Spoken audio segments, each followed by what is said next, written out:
I found out my wife was having an affair. To start with, I'm a 30-year-old office worker, and my wife is a 27-year-old housewife. We don't have any children. I sensed that my wife was having an affair simply because she was showing obvious signs. She started being cold towards me. She started wearing revealing outfits. She started going out more at night, and even stayed out overnight. She continuously refused to be intimate with me. She would never leave her phone. Her behavior was so off that, despite feeling bad about it, I ended up checking her phone. It was locked, but I knew her passcode since before our marriage, so I could check it with ease. And when I went through her phone, it was clear she was having an affair. Her phone had many photos saved on it, a lot of photos showing her looking close with some man I didn't recognize. Looking closely, I noticed that certain dates were marked in her phone's calendar. These dates matched the days she was out or stayed out overnight, and it seemed like they were meeting almost every day. What's more, it looked like she'd even been meeting her lover on our wedding anniversary, and even on my birthday. While at home, she'd celebrate with me, wishing me happy birthday. But behind my back, she was out with another man. I was speechless. It seems she's been having an affair for several months now. Thinking back, I can see why this might have happened. I was often busy with work, and I know I made my wife feel lonely. That probably prompted her to have an affair. And it seemed her heart was now leaning towards her lover. Many messages were left. They insulted me and talked about their love for each other. Incredibly, she had even messaged the man about divorcing me and marrying her lover. Seeing that, my heart was torn into pieces. I truly loved my wife. I greatly cherished her. But she didn't feel the same about me. I was lost and couldn't do anything but cry. Since then, I have changed. I started coming home as early as possible every day and actively helped with household chores. I would actively talk to her and worked to keep conversations going with her. In the beginning, my wife responded coldly. She just ignored me many times, even when I spoke to her. But I still kept talking to her. Although my wife wasn't on board, I even convinced her to go on a trip together. On weekends, I took her out to places like movie theaters and tourist spots, spending as much time as I could with her. On anniversaries, I would surprise her with gifts or cook for her. I spent every day trying to do something for my wife. It seemed she continued to meet her lover during this time. Still, I tried to stay as a couple with my wife. Thanks to my efforts, my wife gradually started to interact with me. We started having more conversations, laughing together, and even cooking together. Where should we go on our next day off? Where should we go on our next trip? My wife started to seem excited about these discussions. Little by little, I felt like the distance between us became close again. One day, I bought a weekly magazine to kill time at work and brought it home. When I got out of the bath, my wife was reading that magazine. As soon as she noticed me, she immediately put the magazine back on the desk and smiled at me. I guess she was reading an article about women having affairs. Then she asked me, "What would you do if I had an affair?" My heart fluttered a little. Nevertheless, I smiled at my wife. And then I said, "You'd never cheat on me." My wife responded jokingly, "How would you know?" I further explained, "Because I trust you. I believe you'd never do something like that." At that moment, her expression hardened slightly. I continued, "Honestly, I don't know if I'm a good husband for you, but I genuinely care for you, and I am definitely your husband. And as your husband, who else would trust you more? I can't speak for you, but I truly care for you. I sincerely love you." Upon hearing this, she suddenly started crying, and amidst her tears, she said, "Me too." From then on, she changed even more. She began talking to me more frequently. Though I felt guilty, I checked her phone a few times. Previously, she was meeting her lover almost every day, but the frequency had reduced to about 2 or 3 times a month. Their exchanges were mostly arguments, and I felt she was slowly returning to me. I was happy. I was confident that if things continued this way, her heart would return to me. And just as I had hoped, I felt her love for me growing deeper. I was able to reclaim my wife from her affair and amend our marriage. I am truly happy now, is what my wife believes. In reality, it was all preparation for my revenge. What would I do if my wife ever cheats on me? Simple answer, I would retaliate in every possible way. Indeed, I loved my wife. I truly loved her and fully believed her when she said she loved me. When I found out the affair, I truly believed it was my fault for neglecting her. But that photo was too much. It clearly showed the face of the other man, and their exchanges were horrific. What will we do if you get pregnant? It's okay, we'll just say it's that dork's child. You're terrible. Maybe we should just get married.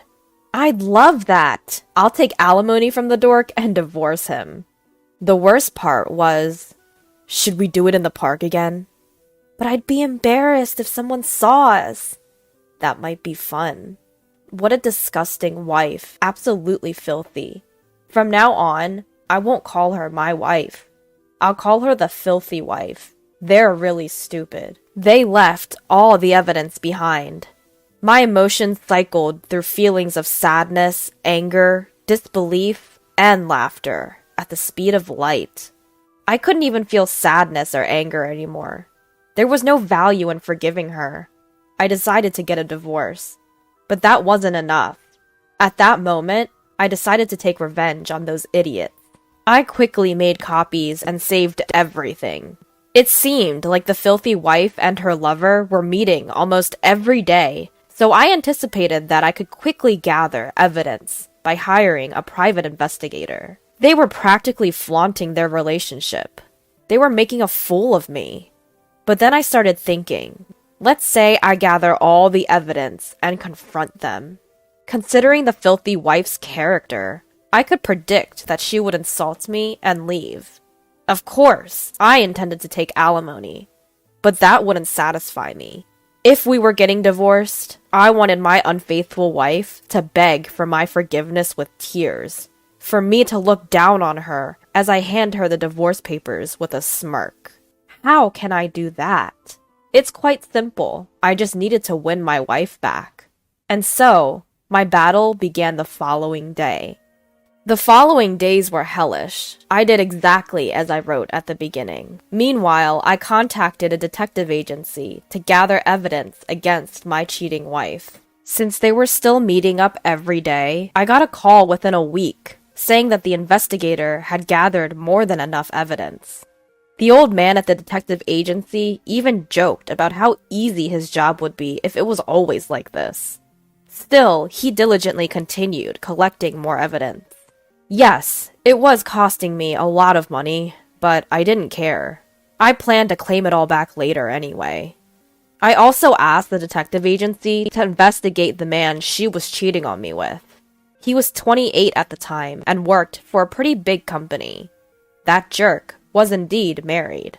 When I covertly watched the guy's house from a distance, I was surprised. His wife was incredibly beautiful. In contrast, my cheating wife was neither beautiful nor cute. She was about a solid 5. Comparing my cheating wife with his wife, it was clear that his wife was far better looking. I couldn't understand why he would cheat on such a wife with mine. Despite all this, I was still trying to win my wife back, and I installed hidden cameras and recorders in the house. Since she often disappeared at night, I was able to collect a lot of evidence. By the way, my cheating wife goes to the gym at night. While I'm at work, her lover would come to my house in his suit for their secret meetings. Even when I was home, they would have their secret meetings outside. When I checked the recorder, I heard her saying, "disgusting," after receiving a gift from me. And the other night, she told her lover on the phone that she turned me down after I initiated some intimacy at night. Just picturing my cheating wife's downfall made me laugh uncontrollably. During this tormenting period, I noticed my cheating wife's attitude toward me gradually changing. She started responding with a smile when I spoke to her. She looked excited when I invited her on a trip, and the frequency of her meetings with her lover drastically decreased while their arguments increased. That's when I felt confident that her heart was starting to lean toward me again. Therefore, I decided to move to the final phase. When I got home, I left a tabloid paper featuring stories of wives' infidelity prominently on the table and went to take a bath. I was sure that my tabloid-loving cheating wife would definitely read it. If there wasn't a feature story, I planned to casually steer the conversation toward that topic. As I expected, my cheating wife asked what I would do if she cheated. And then, that bastard went on crying, talking about, "Me too." I was struggling to suppress my laughter. It was going exactly as planned, and I was desperately trying not to laugh. In fact, a few days later, there was a dinner planned with me, my cheating wife, and both of our parents. The plan was for all of us to get together for a meal once in a while. Of course, it was my idea. Everything was set in motion for that moment. The day arrived and the location was at my parents' house. There, everyone had gathered. The dinner was progressing smoothly, and then the time came. I began to pretend to cry. Even though no tears were coming out, I suddenly started crying, so naturally, everyone began to panic. Hey, Mike, what's going on? Mike? What happened? I'm sorry. From my perspective, it was a convincing performance. But I thought it might not be believable without tears, so I decided to go to the bathroom. There, I applied the eye drops that I had brought in my pocket. When I returned from the bathroom, I was in a state of overwhelming tears. Everyone was even more panicked. Then, finally, I began to speak. "I'm sorry, I lost my composure a bit." That's fine. But what on earth happened? Yes, I was just so happy being here, eating with everyone, that I felt sad thinking about it ending. Ending? What do you mean? Yeah, I'm sorry. Dad, Mom, father-in-law, mother-in-law. I'm getting a divorce. What? Everyone was dumbfounded. Especially my wife's expression was priceless. And there on out, everyone started pressing me. Especially my wife was extremely upset. I had no idea what she was saying. Then I pulled out an A3 envelope from the bag I brought, and from there I pulled out several pictures. I noticed something strange about my wife a while ago, but I wanted to trust her. So, to confirm my trust in her, I decided to find out the truth. I felt guilty, but I had to know what was going on, and this is what I found. When I showed the pictures, everyone focused on them. At that moment, my wife froze. Not just my wife, everyone there, except me, was frozen. Of course they would be. Because those pictures, taken secretly by my investigator, showed my wife with another man. Among all the evidence pictures, these were the best shots I had chosen. Even in the night, their faces were clearly visible, showing how amazing cameras are these days. The faces of my wife and the other man were clearly visible. I was laughing inside. While pretending to cry and covering my face, I was hiding my grinning cheeks. Remembering it still gets me excited. Then, suddenly, my wife started screaming. The moment he heard that, my father-in-law lost his temper. "You filthy bastard!" He slapped my wife, and she was blown away. A critical hit, she was knocked out in one shot. But my wife's father didn't stop there. He took a mounted position and started a barrage of slaps. "You! How could you? How could you?" In the meantime, my mother-in-law moved in front of my father-in-law. and started hitting my wife on the head while shouting, "You! What a daughter you are!" In front of my wife's parents' combined attack, my wife had no way out. Finally, my parents regained their senses and tried to stop my wife's parents. I was still pretending to cry. After that, it was chaos for a while, but when things calmed down a bit, we started talking. The room was already like awake. The adulterous wife and her parents were stunned. My parents wore bitter expressions. My mom was crying. "I'm sorry, Mom." But I didn't let that stop and continued the conversation. By the way, I figured there was no need to act anymore, so I'd return to a neutral expression. "So, honey, what's this about?" It's not what it looks like. It's a misunderstanding." "A misunderstanding, you say? In front of these perfectly taken pictures? What nonsense are you spouting? Misunderstanding? What do you mean?" "It's not like that. It's not like that." The conversation was going nowhere, so I decided to make my next move. I slowly stood up with my phone in my hand, and I made a call. "Hello?" "Yeah, it's me. Do you mind coming here now?" "Understood. I'll be there shortly." And I hung up. Everyone was once again left dumbstruck. After a while, a group arrived at my parents' house. It was a group of my wife's lover, his wife, and his parents. The moment we saw them, my cheating wife and both of our parents froze. The moment they entered the house, my wife's lover, his wife, and his parents all bowed down deeply. "My husband has caused you great inconvenience this time. No, it's not your fault. The infidelity of my husband is my responsibility." Then the guy's parents deeply bowed their heads. "I am his father. I don't know how to apologize for this." "There's no need. Please, raise your heads." But the guy refused to raise his head. He probably couldn't. His face had gone completely pale, and seeing that, his father lost his temper. "If you don't lower your head now!" The guy's father grabbed his head and forced it down. Rather, he pushed his face onto the floor. He hit his nose on the floor and started bleeding. While letting the nosebleed flow and half crying, he lowered his head, trembling. Seeing this, my cheating wife was shivering. It was a good sight. It really was a fabulous sight. A few days before this day, I had actually been in contact with the guy's wife. I showed her the evidence I had collected and told her about her husband's infidelity. The other man's wife was crying. According to her, he showed no signs of cheating. She just said that her husband had been busy with work, and she had been waiting for him to come home late every night to take care of him. What a pitiful story. Despite waiting for her husband till late, he was outside cheating on her with my filthy wife. So, I told her about my plan for today and arranged for the guy's parents to come with her when I called. Well, the guy's gotta be here for a show like this.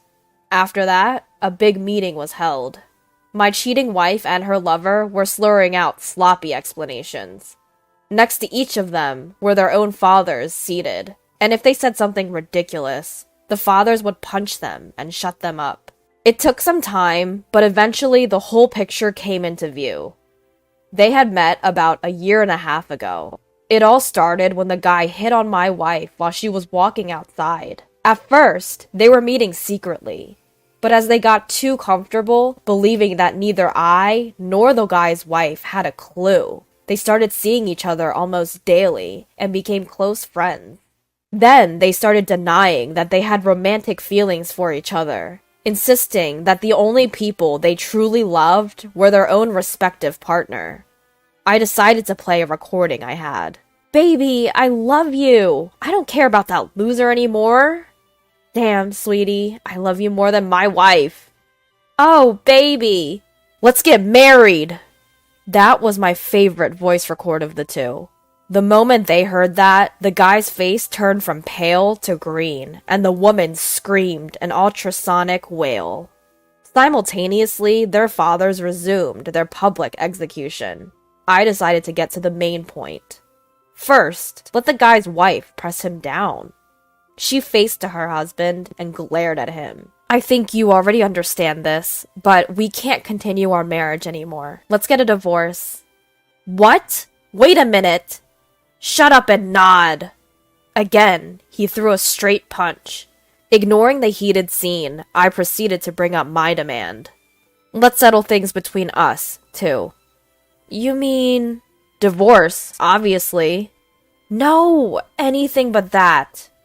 Are you stupid? After all this, you can still say that? Listen, Mike, I really like you. I love you. Like I could trust that.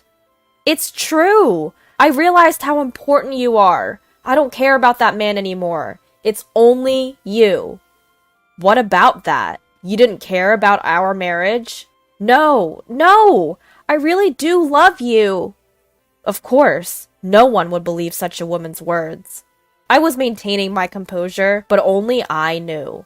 That was her true feelings. Yes, all the hardships I went through for her until now were all for this moment. She had completely fallen back in love with me, but I pushed it away, abandoned it, and trampled on it. I looked down on her. I really looked down on her. Underneath, she clung to my leg, crying and begging for forgiveness. I couldn't stand it anymore. Something like a lump in my heart seemed to be pulled out. I felt like I could fly if I closed my eyes. Such a refreshing feeling took over me. Advancing the discussion was difficult. In the meantime, the guy's parents left my house. They left to finish their discussion at their place. They assured me to immediately pay some amount of alimony in cash. In return, they asked to avoid a lawsuit. I agreed to that and ended the discussion with them after I had them sign my pre-prepared document of agreement. Now, on to my cheating wife. Honestly, I think she was on the verge of going mad. She collapsed, crying with a blank expression, and screamed every time the topic of divorce came up. I was wondering why she was playing the victim at that time. Since she was not making any sense, I decided to talk to her parents. Their request was the same. They would definitely pay the alimony, no matter the amount, since what their daughter did was unforgivable. But they wanted to avoid any lawsuits. No matter what she did, she was still their daughter, after all. That was their say. Frankly, at that point, I was satisfied just seeing the devastated sight of my cheating wife. All I wanted was for them to cover the expenses for hiring a detective and my legal consultation fees. Over the next few days, I went back and forth to my wife's parents' house, and after talking with my hysterical wife and her parents, I managed to get a signature on a written oath and arranged the divorce papers. After some time, I received alimony payments from both of them. I won't mention the specific amount, but it was a considerable sum. Well, since then, my filthy wife, no, my now ex-wife, started acting like a stalker. No matter how many times her parents brought her back, she wouldn't stop. Fed up, I quit my job and moved. I had a job lined up in my new location, thanks to my acquaintance. The pay was a bit lower, but the job was more rewarding than my previous one. Of course, I didn't tell my ex-wife's parents about my new place. I also canceled my phone contract and called my parents with a blocked number. And that brings us to the end. Looking back, my revenge on my wife did ruin her down big time. She became a stalker and I had to move. Her parents had to keep her at home and seemed to be having a hard time. That part does make me feel guilty. I couldn't forgive my ex-wife, but I had no grudge against her parents. Still, I'm really glad that I was able to cut ties with them. As for the guy she cheated on me with, he also got divorced and seems to have been disowned by his parents. Moreover, he's apparently being sued for by a significant amount of alimony by his ex-wife. His ex-wife didn't demand alimony from my ex-wife, but instead demanded it all from him. Because of those payments, he's struggling every month. I heard this from his ex-wife. Actually, we've been meeting quite often recently. We're not ready to consider marriage or anything like that yet, but we're on good terms. This is the revenge I took. I'll be starting work next week, so I thought I'd write this down as a memento. Sorry if this story is boring, but excuse me, because it's just for my self-satisfaction. I tried to write down everything that happened on the surface and the plans I had behind the scenes, but it turned out to be an enormous story. That just shows how much preparation I did and how many people were involved. Really, it was incredibly hard. When I first started planning, I didn't think it would be so tough. Pretending to get along with a wife who betrayed me, even as an act, was hard enough to almost ruin my mental. There were times when it was so mentally tough that I felt like throwing up. So, when I finally pulled it off, I felt a great sense of achievement emerge within me that was separate from the satisfaction I got from my revenge.